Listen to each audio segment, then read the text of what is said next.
Hello. Welcome all. हमने अभी तक जेडीके इंस्टॉलेशन देख लिया है। जेडीके सेटअप कैसे करना है, इंस्टॉल कैसे करना है, and the importance of JDK. हम इसको क्यों इंस्टॉल करेंगे, इंपॉर्टेंस ऑफ बीन डायरेक्टरी। आज हम डिस्कस करेंगे internal processing of Java from source to execution. That means हम इतना जानते हैं कि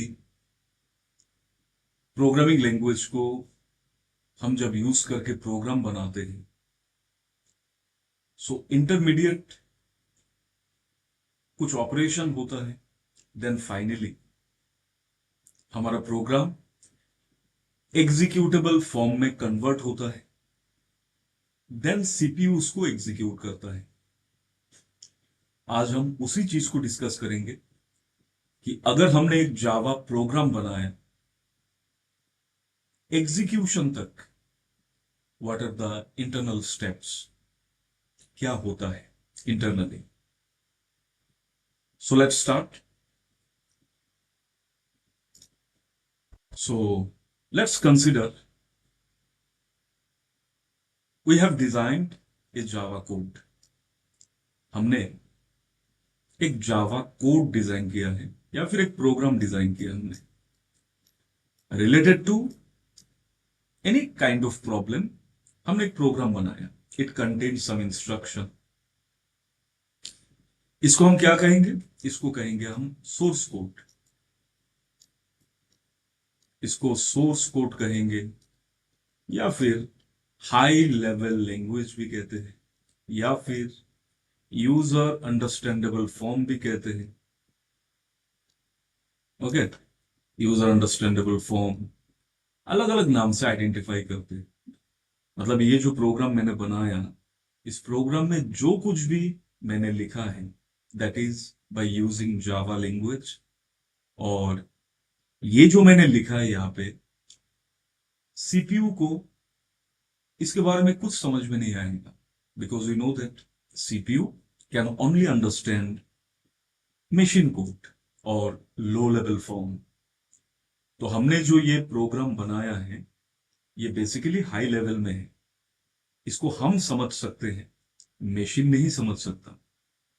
अब मशीन फॉर्म में कैसे कन्वर्ट होता है। So after writing this code, ये हमारा एक प्रोग्राम है, तो डेफिनेटली इसको सेव करना होगा। सपोज हमने इस फाइल को सेव किया using the name, suppose demo.java। Because of this is Java file, Java program, so extension Java लिखना पड़ेगा। एक्सटेंशन, फाइल एक्सटेंशन क्या होता है, फाइल का आइडेंटिटी होता है। कहां पे, ऑपरेटिंग सिस्टम के एनवायरनमेंट में।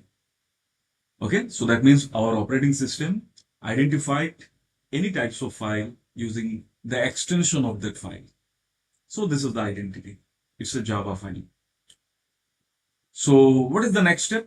The next step is इस प्रोग्राम को ट्रांसफर किया जाएगा कंपाइलर के पास। Okay, compiler. So generally we know that compiler is a translator, obviously. यहाँ पे भी वो ट्रांसलेशन का काम ही करेगा। तो कंपाइलर क्या करेगा यहाँ पे, चलो देखते हैं। कंपाइलर क्या करेगा, ये जो सोर्स कोड है, इस कोड को, इस पूरे प्रोग्राम को बॉटम टू टॉप, नीचे से ऊपर की तरफ इसको स्कैन करेगा। हर एक इंस्ट्रक्शन को कंपाइलर स्कैन करेगा। स्कैन मतलब क्या कर रहा है compiler, compiler trying to check that is there any syntax error. Compiler ये जो स्कैन करेगा हर एक इंस्ट्रक्शन को, कंपाइलर बेसिकली चेक करता है ग्रामेटिकली हमने जो भी लिखा है क्या वो सब सही है। That is called syntax. ठीक है, सिंटेक्स को चेक करेगा फ्रॉम बॉटम टू टॉप, एक एक लाइन को। अगर कहीं पर भी कंपाइलर को किसी भी जगह पे अगर ऐसा कुछ मिला जो जावा के according that is not correct, अगर ऐसा कुछ मिला, अगर सिंटेक्स में कोई प्रॉब्लम मिला, अगर कोई राइटिंग मिस्टेक मिला, तो इमीडिएटली कंपाइलर हमें बताएगा कि there is some writing mistake, कुछ लिखने में गलती किया तुमने, कहीं पे सेमीकोलन नहीं दिया, सपोज डबल कोट ओपन करके क्लोज नहीं किया, सपोज किसी लाइब्रेरी फंक्शन का नाम गलत लिख दिया, समथिंग, तो कंपाइलर हमें वो रिपोर्ट शो करेगा अगर मेरे प्रोग्राम में कोई भी सिंटेक्स एरर है तो। ठीक है, देन हम उस एरर मैसेज को देखेंगे, इसको ठीक करेंगे, रिफाइन करेंगे, दोबारा कंपाइलर को देंगे, ऐसा चलता रहेगा जब तक कंपाइलर को यह सेटिस्फाइड नहीं होता कि इस सोर्स कोड में जो कुछ भी प्रोग्रामर ने लिखा है everything is correct according to the rules and the grammar of Java. जब कंपाइलर को ऐसा मिलेगा कि everything is correct, there is no any syntax error, तब कंपाइलर इस सोर्स कोड को कन्वर्ट करता है एक फाइल फॉर्मेट में, जिसको हम कहते हैं बाइट कोड। बाइट कोड सी, जनरली कंपाइलर सी लैंग्वेज में भी है, कंपाइलर सी प्लस प्लस में भी है। ठीक है, तो सी एंड सी प्लस प्लस में कंपाइलर सोर्स कोड को किस में कन्वर्ट करता है, असेंबली कोड में कन्वर्ट करता है। ओके, मैं according to C and C plus plus इसका डिटेल मैं किसी और वीडियो में मैं डेफिनेटली समझा दूंगा। ठीक है, what is the processing of compiler in C and C plus plus. आज हम जावा के अकॉर्डिंग बात करेंगे। तो कंपाइलर इस सोर्स कोड को कन्वर्ट करेगा किसमें, बाइट कोड में। जब ये बाइट कोड में कन्वर्ट होगा, ये बाइट कोड एक परमानेंट फाइल के फॉर्म में सेव होगा। ये बाइट कोड एक परमानेंट फाइल होगा और हमने ये सोर्स कोड हमारे कंप्यूटर के जहां पे भी हमने सेव किया है, ये बाइट कोड उसी लोकेशन में सेव होगा, उसी लोकेशन में। जैसे लास्ट हमने ये देखा था कि after JDK installation bin directory is the default working directory. मतलब हम जो भी सोर्स कोड या जावा प्रोग्राम बनाएंगे उसको बाय डिफॉल्ट बीन डायरेक्टरी के अंदर हम सेव करेंगे। राइट, तो अगर मैंने ये जावा प्रोग्राम बीन डायरेक्टरी के अंदर सेव किया, तो after successful compilation Java compiler क्या करेगा, बाइट कोड बनाएगा। ओके, ये बाइट कोड कहां पे सेव होगा, जहां पे मैंने इस सोर्स कोड को सेव किया, मतलब बीन डायरेक्टरी के अंदर उसी लोकेशन में। ठीक है, यूजिंग द सेम नेम, जिस नाम से मैंने सोर्स कोड को सेव किया उसी नाम से मोस्ट प्रोबेबली ये फाइल सेव होगा। मैंने मोस्ट प्रोबेबली क्यों बोला, कंफर्म क्यों नहीं बोला, इसका भी रीजन है। ठीक है, तो जनरली ये बाइट कोड जब बनेगा उसी नाम से सेव होगा जिस नाम से हमने सोर्स कोड को सेव किया। तो बाइट कोड बन गया। So now the question is, bite code में है क्या। बाइट कोड को हम पार्शियल मशीन कोड भी कह सकते हैं। जनरली क्या होता है, जावा के अंदर there is a different types of steps, different types of operation जो जेआरई के अंदर, जावा रन टाइम एनवायरनमेंट के अंदर होता है। Class loading, linking, compiling, so many things. Okay, मैं शॉर्टकट समझा देता हूं इजी फॉर्म में। तो बेसिकली कंपाइलर जब इस सोर्स कोड को कन्वर्ट करता है बाइट कोड में, ये byte code actually partial machine code है। मतलब मेरे सोर्स कोड में जितने भी इंस्ट्रक्शन मैंने लिखा है, इन सभी इंस्ट्रक्शन में से अप्रोक्स 50% या फिर 60% converted into the machine code, remaining 40% और 50% अभी भी हाई लेवल फॉर्म में ही है। तो that means byte code is the combination form of high level form and low level form. ठीक है, बाइट कोड में हमारे सोर्स कोड का कुछ percentage of instruction machine code में कन्वर्ट हो जाएगा, रिमेनिंग परसेंटेज हमने जैसे लिखा है बिल्कुल वैसे ही रहेगा। That is the byte code. Okay, now after generating the bytecode successfully, now the next step is interpretation. अब इंटरप्रेटर आएगा, अब आएगा interpreter. Okay, we also know that interpreter ये भी एक ट्रांसलेटर है जस्ट लाइक कंपाइलर, बट इसका translation करने का जो तरीका है, जो टेक्निक है, वो कंपाइलर से अलग है, डिफरेंट है। अब इंटरप्रेटर को क्या चाहिए? बाइट कोड चाहिए। इंटरप्रेटर को सोर्स कोड से कोई भी मतलब नहीं है, सोर्स कोड का काम खत्म हो गया। सोर्स कोड से बाइट कोड कंपाइलर बनाएगा। ओके, इंटरप्रेटर को क्या चाहिए? बाइट कोड चाहिए। तो ये बाइट कोड जावा इंटरप्रेटर को दिया जाएगा। अब ये इंटरप्रेटर टॉप, ऊपर से शुरू करेगा। कंपाइलर कैसे फ्लो करता है? Bottom to top. इंटरप्रेटर कैसे फ्लो करेगा? टॉप टू बॉटम, ऊपर से नीचे की तरफ। कंपाइलर सभी इंस्ट्रक्शन को एक साथ स्कैन करता है, देन हमें एक रिपोर्ट देता है, is it syntax error free और नॉट।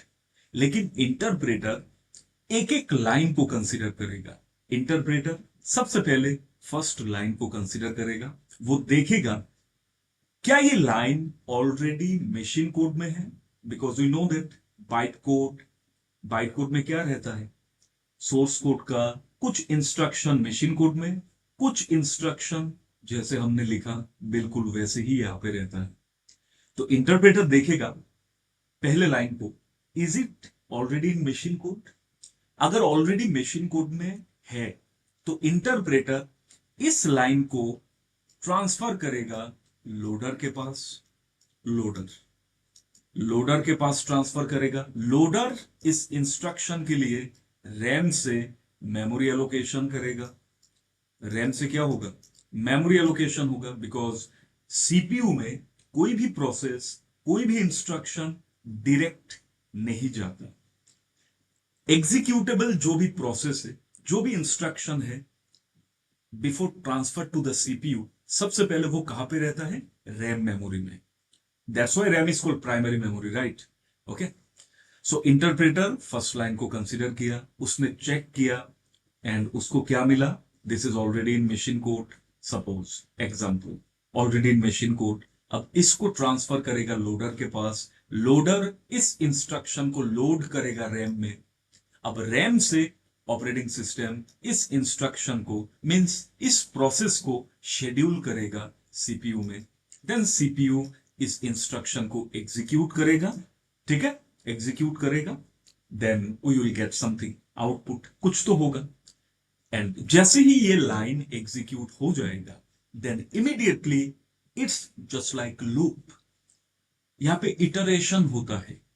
जैसे ये लाइन एग्जीक्यूशन हो गया है, then immediately interpreter consider the next line, again check करेगा is it already in machine code और ये अभी भी हाई लेवल फॉर्म में ही है।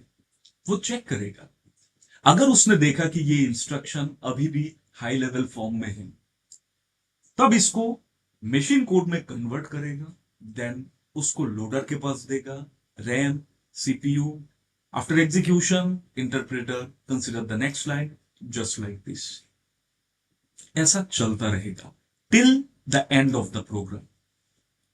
सो this is compiler and the interpreter role in Java.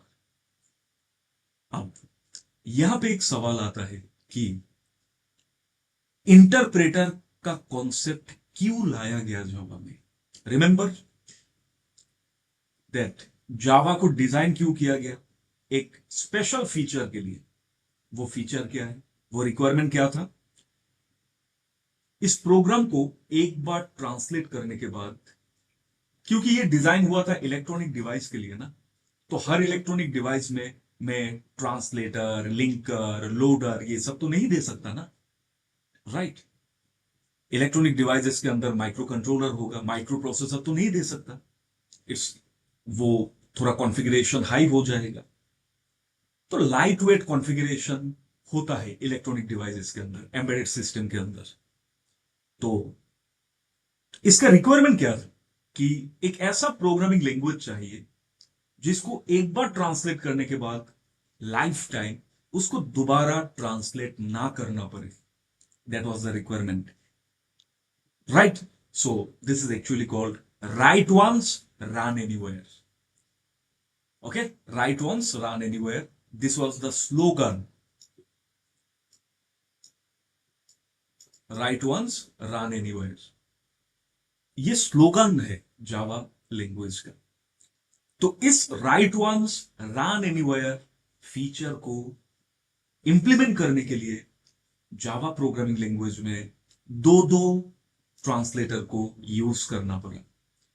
Okay, so basically यहां पे क्या हो रहा है, after successful compilation we got byte code, then byte code से एग्जीक्यूशन स्टेज तक प्रोसेस होता है। अब जैसे ही मेरा प्रोग्राम एग्जीक्यूशन हो गया है, if I want to re execute the program again, तो मुझे यहां से फिर से ये प्रोसेस कंटिन्यू करने की जरूरत नहीं, because I have already the byte code ना, so I am going to just process this part.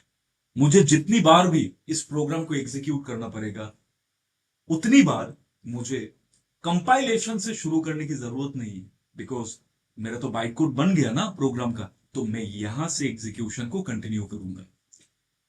In fact same machine on different machine, ठीक है, डिफरेंट मशीन। ये जो एरिया है, ये एरिया, इस एरिया में जो ऑपरेशन होता है वो जेवीएम के अंडर में होता है, जावा वर्चुअल मशीन के अंडर में।